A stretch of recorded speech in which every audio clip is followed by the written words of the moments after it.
This is my Ibis Ripmo V2S. I absolutely love this bike, and for a one-bike solution that can do really just about anything, this is my go-to. Well, Ibis changed things up in a big way. Let's check out the new Ibis Ripmo V3. All new for 2025, this is the new Ibis Ripmo V3. I had many years riding the V2 platform, so the new Ripmo V3 has a lot to live up to. Will it meet our expectations? Let's find out in this video.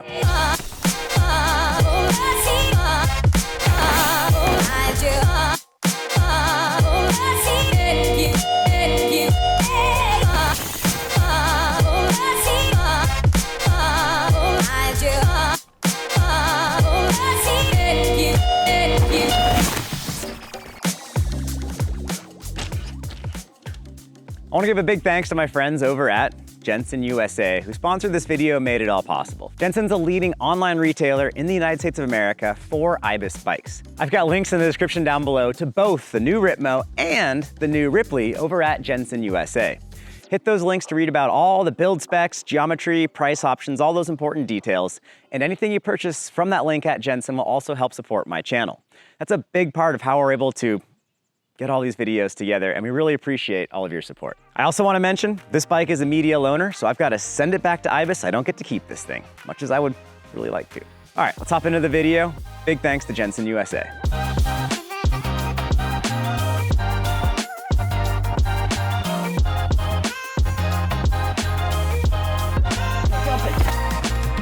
Before I get into my favorite part of this video, the actual feedback of how the new Ripmo rides, let's cover the basics.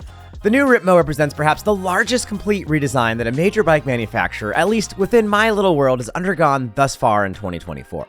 Just take a look at it. It's far less Corvair and a lot more Cybertruck. Built around a 160mm fork, the frame has 150mm rear wheel travel and is designed for all-around trail riding in the mountains. Now, if you're looking for a smaller, lighter bike built around a 34 fork and ideal for less mountainous terrain, well, the Ripley also features every single one of these same updates. I have a video all about the Ripley that I'll link to up in the corner and down in the description below. It's worth mentioning right away that Ripley and Ripmo are both the same carbon bits, just different colors, and with different size shocks and mounts. And yes, both shock mounts will be available for aftermarket purchase. The first thing you'll notice about the new Ripmo is probably the styling. Ibis changed the shaping of the bike so that it looks much more like the HD6. Gone are the swoopy curves your dad pedaled to the trailhead. Say hello to the straight and muscular lines that upon closer inspection still flex some intricate shapes. Let's take a quick break from the important stuff. The first thing Ibis's marketing literature proudly explains about the new bike is internal storage within the down tube. Oh, and they have a down tube storage. I have a bit of a pet peeve rant about down tube storage. Everyone complains bikes are A, too heavy, B, too expensive, and then C, that they don't have down tube storage. What do you want? Adds weight, cost, and complexity. Oh, cool. Yeah, there we go. That's pretty nicely done, I gotta say, for down tube storage. I won't use it, but it's nicely done. First ride on the Ripmo here. Just bumped into my friend Andy, who I've known since I worked at Ibis. He is still an engineer at Ibis. It's fun cruising with him for a bit. For the first ride, I've left this thing completely stock. All I did was put my seat post at the right height, cut the bars down a bit to my right width, put on pedals, water bottle, aired up suspension. All right, onwards, upwards, lots of bike parts to try and talk about. This is fun. Next, something some of you were asking for, and it's the first time Ibis has done it since the HD 140 10 years ago. The bike includes adjustability. 2 flip chips allow sizes to dip between 27.5 and 29-inch rear wheel sauces. That's right, that thing just shot up 210mm. I just set this thing up, dual 29 rear, 29 front, which meant I gotta flip the chips over and threw on my preferred choice of tires. Same tires as stock, just double down casing and then max grip rubber, so more traction, more support. I also did the longer dropper post, and I put on a longer stem and a little bit taller-ized bars. I'm trying to make this bike just feel a little bit bigger because the size medium did shrink a little from the old gen to the new one. And they added an extra medium, but I'm not really extra tall, so I'm gonna stick with the size medium. I'm 5'8", 174 centimeters, so I'm pretty guaranteed good fit on medium, not extra. Let's ride. I'm not good at this. Sizes small and medium ship as mullets, while sizes extra medium through XL ship as dual 29. Wait a second, extra medium? Yeah, sizing changed a little bit. Formerly, the size medium and large Ripmos were quite close, with the XL being significantly bigger. Ibis has filled the sizing gap by adding its 5th size right in the middle of the spectrum, calling it extra medium. The gaps in reach measurements grow significantly bigger between each sizes. There we go. Speaking of sizing, Ibis now uses several size-specific details. For the first time in Ibis's full suspension history, chainstay length is size-specific, growing 2 millimeters per size. To a lesser extent, seat tube angles also change based on size. Like most brands, Ibis is adjusting the chainstay length by placing the pivot points in different places. They also claim to have adjusted the kinematics to compensate for the differing centers of gravity. As far as I know, Ibis is now the first brand to acknowledge that breakover clearance changes drastically on larger bikes. As a result, they've slightly raised the bottom bracket in accordance with each size. Seat tube angles also slightly steepen across the sizes, going up a half degree each from extra medium to large to extra large. The suspension also feels a bit different. Ibis found the same low-hanging fruit Santa Cruz found with the Bronson and is using a much longer stroke shock. The new Ripmo uses a 230 by 60 size shock for its 150 millimeters of travel, significantly reducing the leverage on the rear suspension compared to prior models. The stock suspension items are 36 millimeter forks and Float-X rear shocks, and the new design is now compatible with Fox and nearly all other coil rear shocks. I've got a Fox DHX2 on my own bike with a 450-pound spring for my 175-pound rider weight, but I haven't ridden it enough to say if it's indeed significantly better than the stock Ibis rear shock. Stock Float-X shocks ship with a 0.4 volume reduction, leaving room for senders to go bigger and noodlers to go smaller.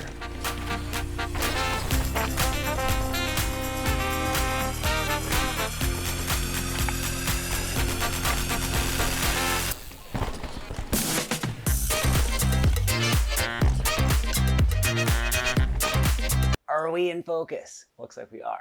I haven't even seen this thing yet, so let's pop the box open and get a look at what's gonna be the new Ibis Ripmo. I just wanna mention, if you get a bike from my friends over at Jensen USA, you don't have to take it out of multiple boxes like this. It's a much simpler process where the bike comes fully assembled. You pull it out, pop on the front wheel, maybe the handlebars, which is 4 bolts, and then you're trail ready. Much easier than this kind of media embargo bike deal. Oh, I'm excited. I don't even know what color this thing's gonna be. Okay. Let's hang this in the stand and get the parts hung. Nice. Shimano brakes on here, which I'm stoked on. I can ride way better with Shimano brakes. I am sponsored by Shimano, but when I wasn't sponsored, I still bought Shimano. It looks like a mini HD6. That's cool, but I'm blown away at the shaping. Wow, that's really cool and complex. Stoked they included a water bottle cage. I don't think Ibis is gonna sell you stock with a bottle cage like that. I will say, top secret, this Arundel cage. They basically design all their bikes around that carbon cage. These cages work good for about 2 years, and then dirt and mud eats away and they kind of fall apart. But 2 years, great cage for that. Universal hanger, of course. Wow, this is a big change for Ibis. Big congrats to those folks for changing up their game. More modern, I like it. Upon unboxing the new bike, I really knew nothing about it. But then, I done got slapped directly across the face. I was not expecting that the rear wheel shrank, down to 27.5. But don't worry, that's only for the size small and mediums. I'm 5 foot 8 inches tall, or 174 centimeters, and I've almost always fit size medium Ibis bikes perfectly. As I've reported in the Santa Cruz Bronson and Ibis HD6 reviews, I'm not a big fan of mullet bikes. Oh, you can make this a mullet. It came as a mullet. Why is it a mullet? I like to do manuals down the trail and play a lot, and for me, a mullet is much harder to do that with. I can still do it, but at dual 29, like my biggest complaint with the Bronson was it was a mullet. I'm gonna swap this over to 29 inch in the midst of making this video. My hunch is I'll prefer it. They don't climb as well as dual 29s, and the smaller wheel gets stuck in the bumps. For jumping, I've never loved having the imbalance in wheel sizes. And for wheelies, well, the little 27.5 isn't as good for me, as it's a lot harder to balance a bike through roots and bumps on the smaller size. I tried the mullet combo for a couple of rides and it was fine, not my favorite, but fine, and it did remind me quite a bit of the Bronson. Fun in that easy to skid way that the rear wheel can kick out in turns, and easier to toss the bike sideways in the air, but overall, it's just not what I want in a daily driver. I prefer to have balance and traction. I left the bike bone stock for the first couple of rides, including the stock Exo Plus casing tires. That was a bad idea, and the rear tire is folding over badly on me even at the higher pressures I needed to run.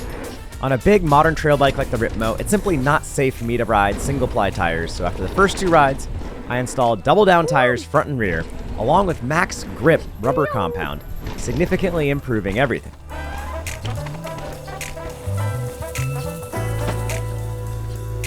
I went on to adjust the size of the bike a little bit by adding a longer stem and also going to a higher rise handlebar. Both of these made it feel more similar to my older setup. But then I ran into what would be my biggest dilemma with this first version I was riding. One pleasantly warm summer afternoon with birds chirping, gentle breeze blowing, and under a lush green tree cover, I was smashing through some Rudy single track, as you do. I noticed the bike just didn't feel quite as solid as my older Ripmo did, as these particular routes are pretty jarring, and I had just filmed this bit of trail only a few weeks ago. In a bit of a daze, I thought back that I'm glad winter's finally over, that I did turn off the oven at home, and oh yeah, that I also heard some very loud cracking sounds on the first few rides. At the time, I didn't think much of those noises, as it's really a fairly common sign of things settling in on a carbon bike. But after that particular section of beautiful roots and trees, I pulled over and gave the bike a sideways yoink. Back end feels sketchy.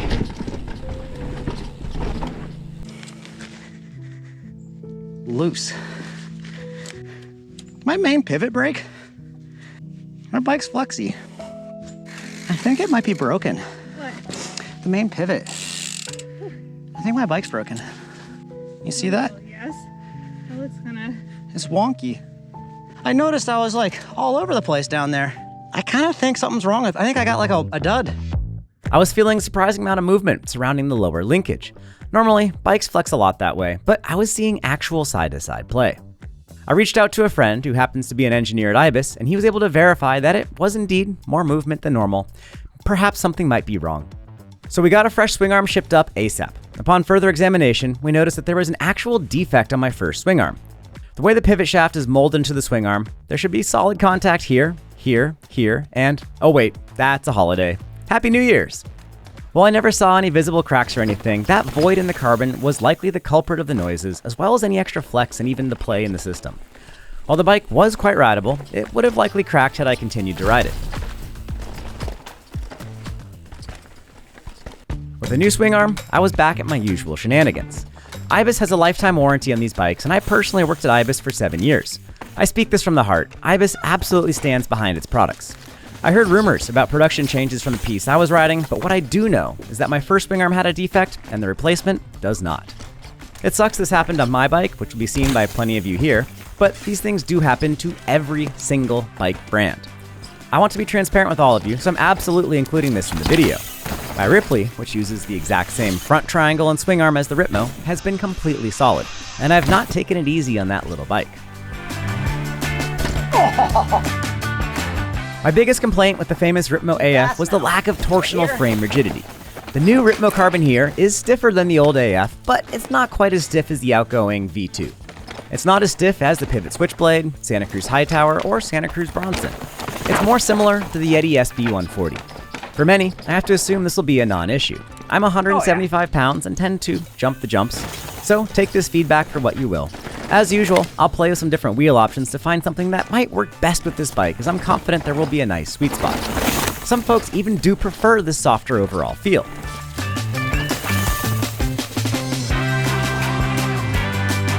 I really appreciate the larger rear shock size. This is a good feature. It doesn't have much of a downside. It's the same length as the HD6 shock, but with 5mm shorter stroke, you'll need to fit the proper travel reducers to any shocks you may have at home. I bumped my bike up to 0.7 volume reduction, and it felt much better with the extra support at the end of the stroke. Ibis is still speccing a lighter tune than the stock Fox offerings, which they refer to as a traction tune.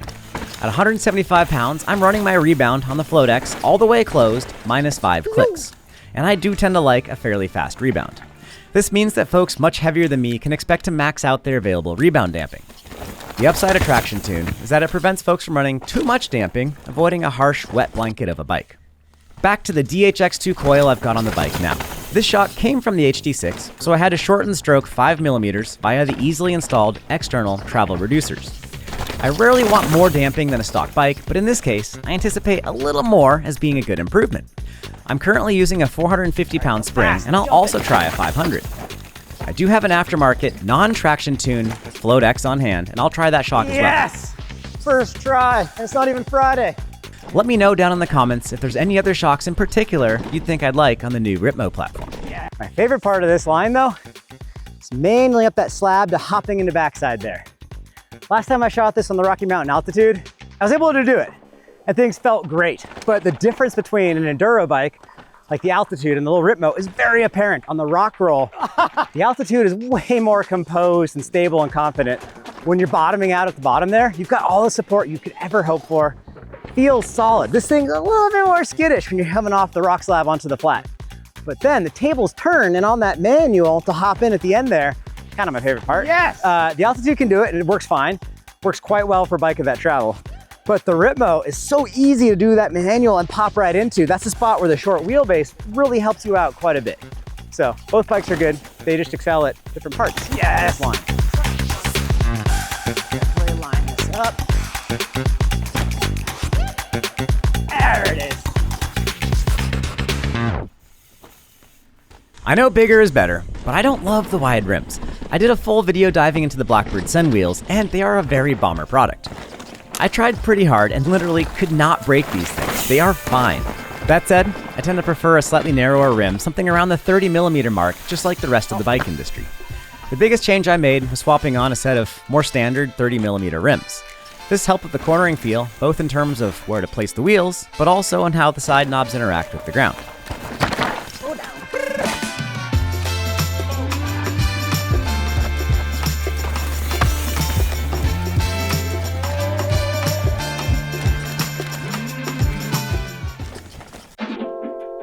Comparisons.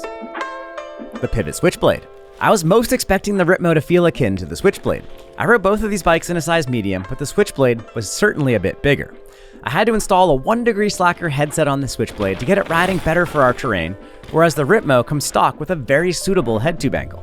The rear end on the switchblade is very short, and while I do enjoy short chainstays, the Ripmo feels a little bit more balanced. The switchblade does pedal even better than the Ripmo, which is great at times, but it also gives up a tiny bit of rear wheel traction. Overall, I felt a little faster and racier on the switchblade, as the extra wheelbase cruised through the rough very nicely. I also felt more supported, and the firmer suspension was nice on sketchy jumps. Santa Cruz Hightower. The Hightower also feels a little quicker on its feet. It feels like the Hightower has prioritized pounding miles, whereas the Ripmo has prioritized a smoother ride. The Ripmo can be ran with a 170mm fork, whereas the Hightower maxes out at 160. The Hightower is also not officially coil shock compatible. Hightower is more of a longer-legged trail ripper, whereas the Ripmo is more open to being set up as a light-duty enduro bike. Between the Ripley and the Ripmo, the Hightower sits kind of between the two. That's the bottom. Santa Cruz Bronson. While I only had 2 rides on the Ripmo set up as a mullet, it shocked me at just how similar it felt to the Bronson. I really enjoyed the Bronson, but my biggest complaint was that it wasn't a 29er. I'm beginning to feel that the new Ripmo is basically that bike, a 29er Bronson. I did prefer the shock tune on the Bronson over Ibis's traction tune, but as mentioned previously, I'm already playing with different suspension bits. Ripmo is basically 2 bikes in one, as it's so easy to swap it between Ripley and Ripmo configurations. The Ripmo also works as both a mullet and a 29er, so it provides a few more options than a Bronson will, but if I were sold on mullet wheels, I'd be plenty happy on either bike. Orbea Occam LT. The Occam LT is a great bike. The geometry updates of the 2024 model were fantastic, and now the overall stiffness has also improved. The 440mm chainstays work great for my manual lines, as they're short enough to be easy to start a wheelie, but have just enough length that you can push through bumps and stuff without getting off kilter. Handling is very predictable, whether it's low-angle terrain or even the steeper stuff. The biggest drawback to the Orbea will be the rear suspension design, which feels a bit more primitive than the DW Link of the Ripmo. Neither bike really impressed me a ton with torsional rigidity, but I have more confidence in a one-piece rear end compared to the axle concentric pivot of the Orbea. The Ibis Ripley. Again, these are the same bike, just with a different fork, rear link, and rear shock. If you watch my Ripley video, you might already be expecting what I'll say here. Yes, I preferred the Ripley over the Ripmo, and it's the first time I've ever felt that way. It's not that the Ripmo is bad, it's just that the Ripley is that good. On the Ripley platform, the bike does so much with so little, and it's a very fun overall riding experience. I was often blown away at just how well the Ripley handled the gnarlier trails and situations. But also remember, I've only had these bikes for a couple of weeks. It takes more time to dial in longer travel bikes, as they definitely get ridden harder, and they have more variables. I'm asking more of the Ripmo than I ever am going to ask of the Ripley, so I'll go ahead and have a hot take here. If I only had budget for one new trail bike, I'd get the Ripley. Then, I'd look to the aftermarket for a larger shock and fork, and to also have a Ripmo setup on hand as well. On the Ripmo, I do tend to prefer aftermarket suspension over the lighter damping tunes that Ibis uses. Given the smaller feel of the Ripley, I don't really mind the stock suspension there. The internal storage compartments of the Ripmo are very well designed, but the entire concept isn't really a big deal for me. I can squeeze an inner tube in there, though it's not a great fit. A normal size pump can fit in there, but it's not ideal, especially since you'll need to remove the tube to get to the pump.